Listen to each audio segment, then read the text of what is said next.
स्वामी विवेकानंद कहते हैं कि जब कोई विचार विशेष रूप से दिमाग पर कब्जा कर लेते हैं तो वह विचार आपको वास्तविक, शारीरिक या मानसिक तौर पर आपको बदल देते हैं। दिमाग में आने वाले विचार दो तरह के होते हैं, सकारात्मक विचार जो आपको अंदर से ऊर्जा से भर देते हैं और नकारात्मक विचार जो आपको निराशा और तनाव के समंदर में डुबो देते हैं। अनेकों प्रयास के बाद भी अपने दिमाग में आने वाले नकारात्मक विचारों को रोकने में सफल नहीं हो पाते हैं और इससे आपकी निराशा और तनाव और भी ज्यादा गहरे होते जाते हैं। रिसर्च बताते हैं कि हमारे दिमाग में आने वाले विचारों की संख्या करीब 60,000 होती है और इनमें से 70 से 80% नकारात्मक विचार होते हैं जो हमारे जीवन को विपरीत तरीकों से प्रभावित करते हैं और हम इनसे अनजान होते हैं, जिसके वजह से हम अपने जीवन की मुश्किलों का जिम्मेदार भाग्य को मान लेते हैं, जबकि इसकी जिम्मेदारी तो हमारे दिमाग की है और हमारे दिमाग के विचारों पर संयमित करना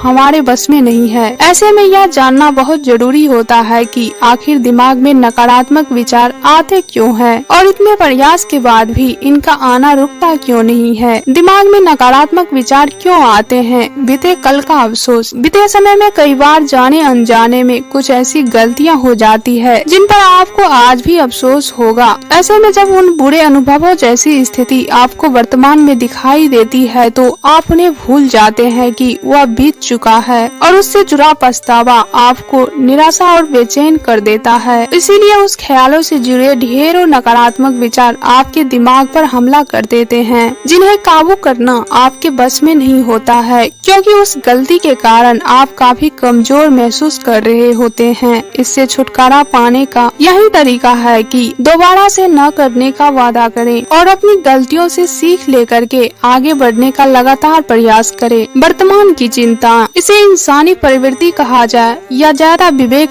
होने का नुकसान। अन्य जीवों की तुलना में इंसानों में ज्यादा विवेक होता है और सोचने समझने की शक्ति भी अधिक होती है, जिसका फायदा हर इंसान हर कदम पर उठाता है। लेकिन यही विवेकशीलता उसकी राहों में रोड़ा बन जाती है जब वो समान स्थिति को भी गहराई से सोचता चला जाता है, जबकि उसकी कोई आवश्यकता नहीं होती है। समान परिस्थितियों को भी बार बार चिंतन मनन करके जांचने की यह इंसानी प्रवृत्ति शांत दिमाग में भी नकारात्मक विचारों से भर देती है। आने वाला कल कैसा होगा, वर्तमान में जीने की वजह भविष्य के ख्यालों में खोए रहना डर पैदा करता है। उन चीजों और हालातों का डर जिनके बारे में आप कुछ जानते नहीं है और चाह करके भी जान नहीं सकते। आने वाले कल के लिए थोड़ा विचार करना उचित है, लेकिन उसके बारे में सोच करके डरना नेगेटिव विचारों को खुला निमंत्रण देने जैसा है। नकारात्मक माहौल में रहना, जैसा माहौल आप खुद को देंगे वैसे ही विचार आपके दिमाग में चलते रहेंगे, जो आपके व्यक्तित्व को निर्धारित करेगा। असफलता से बार बार सामना होना, आप भले ही अपनी तरफ से पूरा प्रयास करते हो लेकिन फिर भी आपको बार बार असफलता ही सामना करना पड़ रहा है, वो भी बार बार। ऐसे में थक करके निराश हो जाना स्वाभाविक है और निराशा के इस स्थिति में नकारात्मक विचार आपके दिमाग में दौड़ना भी एकदम सामान्य है। समय की परिवर्तनशीलता को अस्वीकारना, समय हमेशा एक जैसा नहीं रहता है। अच्छा बुरा समय हर व्यक्ति का आता है, लेकिन कई बार हम ये सोच लेते हैं कि अच्छा समय हमेशा बना रहे और बुरा समय कभी न आए। ऐसी सोच के चलते बुरे समय में संतुलन बना पाना मुश्किल होता है और इस स्थिति में नकारात्मक विचारों से हमारी दोस्ती भी और भी ज्यादा गहरी होती जाती है। बेहतर होगा कि समय के इस बदलाव को सहज से स्वीकार किया जाए ताकि अच्छे समय का सदुपयोग हो सके और बुरे समय को संयम के साथ आशावादी रहते हुए गुजारा जा सके। इतना सब जान लेने के बाद अब आपके लिए सिर्फ यह जानना आवश्यक है कि आपके हालात और आपकी खुशी आपके हाथ में है। आप जैसा सोचेंगे